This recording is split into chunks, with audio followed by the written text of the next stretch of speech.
to the weekly run-up on SA Footballer TV. I'm your host, Tommy Javor, with the producer, Luke Hosey. How are you? All right, mate? Great to have you here, Hose. Of course, it's a Tuesday night because of Anzac Day on Monday, and hopefully everyone paid tribute to the great Anzacs who deserve our respect and our time. And did you head to a dawn service, mate? No, I didn't this year, but huge respect, and just it's the most treasured day on our calendar. Absolutely. So we didn't film on a Monday, filming on a Tuesday, and obviously a lot of the boys have got their own trainings and so forth. So managed to catch some great football over the Anzac Day weekend. It's always very good. But let's talk about the results from Division 1 round 2. We'll be doing round 2, previewing round 3. And the first one was an upset. Pose, we didn't pick it. It was Adelaide Uni 10-13-73, Henley 6-14-50. So none of us picked it, mate? No, I didn't have a tip, but I would have tipped Henley to win. Yep. So let's talk about who did what to whom, and it was for Adelaide Uni, Newcombe kicked 3, Borg and Painter both kicked doubles. Better players, again, the Painter brothers are in there with Beneke and Lucas Antonatus, former Jeps Cross player, I believe. Cross, yeah. And Noonan. Whilst for Henley, not a very good spread in the 6 goals, and Gray and Geddes both kicking 2. Geddes, of course, played in the state game this year. And the best players, well, they're all state players. They all played in the South Australian country versus city game. It was Gallison, Geddes, Heath, all in there, and better players. But it was like a bit too much being left to too few. In that. I know they've lost a few at Henley this year, and I think it's going to be a rebuild. Yep. And they've got the great football college down the road in Henley High School. Yep. I don't think it's a bottom out period for them, but certainly I didn't see some. I didn't see it coming. Well, it was on last Friday night. I know that the lights went out. Yep. I know the lights went out and the sprinklers come on in the last quarter at Uni Oval. So, I'd be asking questions before they're allowed to play another night game. Yeah, I'm not sure they'll be one in a real hurry. The next one was Port Districts and Tea Tree Gully at Pertaringa. Of course, speaking of Port Districts, we currently find ourselves in the Portland Hotel, home of one of our great sponsors, and of course you can see all our great sponsors behind us, so sort of give them a bit of a plug. And it was the powerhouse juggernaut that is Tea Tree Gully, 18-12-122, good for Port Districts, 6-5-41, and look, if you had to predict who kicked what and who was in the better place, you could probably do this without looking at paper or the internet. The Tea Tree Gully, Melville kicked 4, following on from 11 last week. McKay and Birkin, Coshell all kicked 3, and a few players kicked singles. Better players for Tea Tree Gully, McKay, Coshell, Elphick. So probably Coshell's given first use to McKay, and they've dominated out in the middle. For Port District, it's a bit of a sorry tale really. Thurgood, McIntyre and Batty all kicking 2.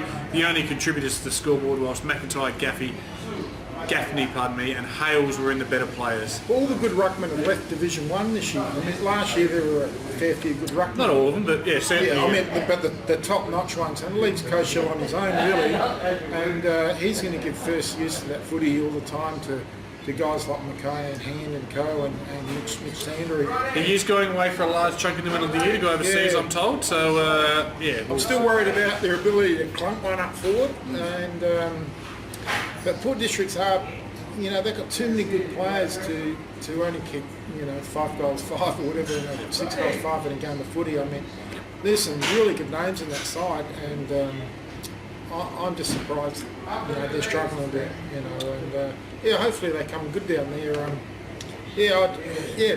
Always been a great club, Districts, and I just don't. Loss of a couple of key players, perhaps it's not going to be their year. Yeah, they've got the Hales boys. And I know at the start of the year I predicted them to be relegated. You said you thought they'd do a little bit better than that. But, I thought they were on the fringe of the 5, but they're struggling at the moment. Can't all make the 5. Something happened on the weekend, Luke, that just doesn't seem to happen. Goodwood Saints were overrun in the last quarter. I wish that had happened in the grand final last year, but it was Goodwood Saints after taking a very handy lead early on.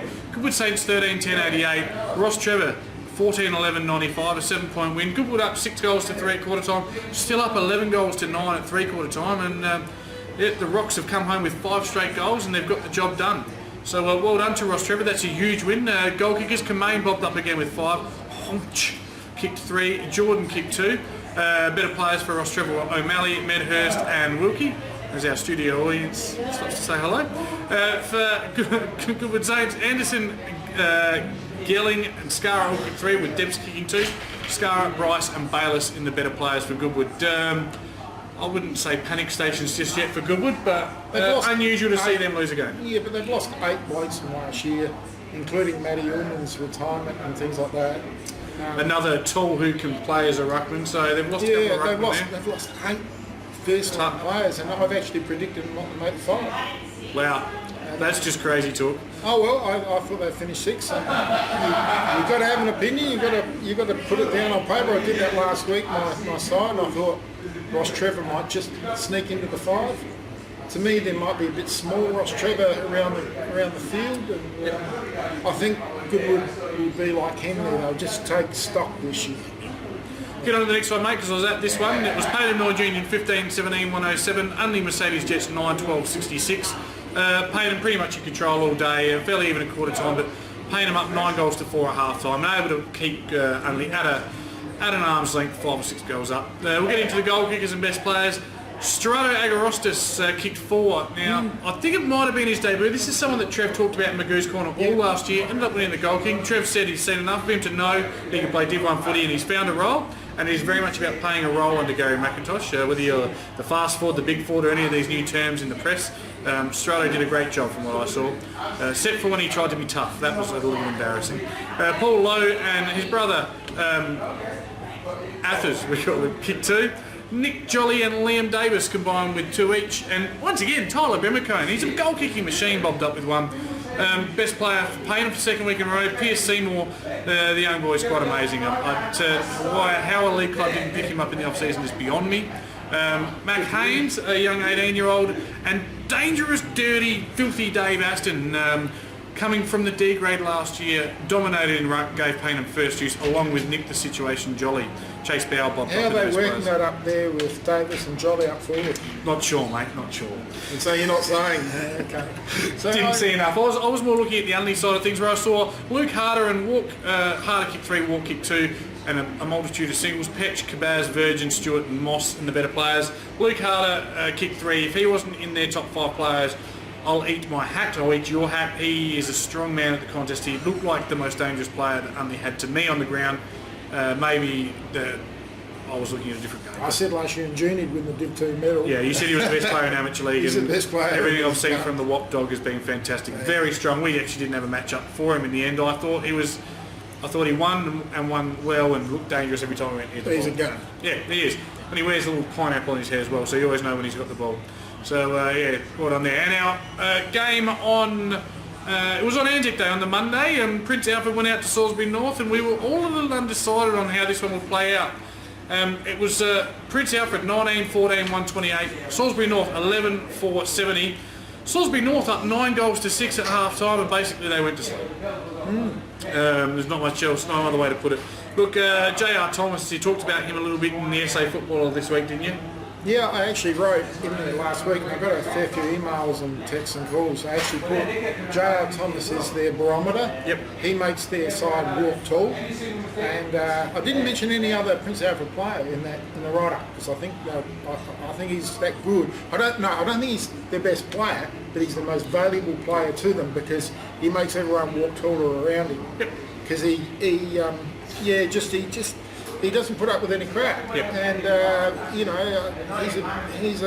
he's a really good player, and And he kicked 6. And he kicked 6. I mean, he is a good player. Yep. Don't get me wrong. He's not. I don't think he's the best But player. he's physical. He's a presence, and He's the most valuable. And you can't be a defender playing against Prince Alfred without knowing he's around. He lets you know he's there. He will be in your face. Plays on the edge as well. Yeah, that's right. And Makes you don't want it. I'll play.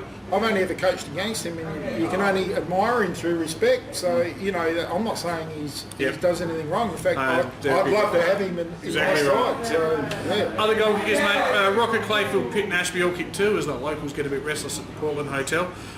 Great, Perryman and Dalwood, best players for Prince Alfred, along with Thomas, as we mentioned. Salisbury North, Wiles kicked 3, Weetra 2, and a host of singles. A good spread of singles, but obviously they didn't do much in the second half. Better players, Deverest, Wiles, Russo and Matty Sharp. So interesting there. Look, we're only 2 rounds in, but just having a very quick skim of the ladder. We've got undefeated teams in the form of Tea Tree Gully, Prince Alfred and the PNU Falcons. Whilst at the other end, we've got 3 teams yet to have a win in Henley, Unley, Mercedes and Port Districts. So yeah, interesting times. Goal kickers, Melville quite incredibly after 2 rounds has 15. Jamie Thomas is the closest behind him from Prince Alfred on 9. On to this week's games, please. Mr. Hose, let's go. We'll do it first. It's the grand final rematch. It's at Goodwood Oval. It's Payneham North Junior taking on Goodwood Saints. This one should be very, very good. Payneham. I think they'll win by about 4 or 5 goals. Yep.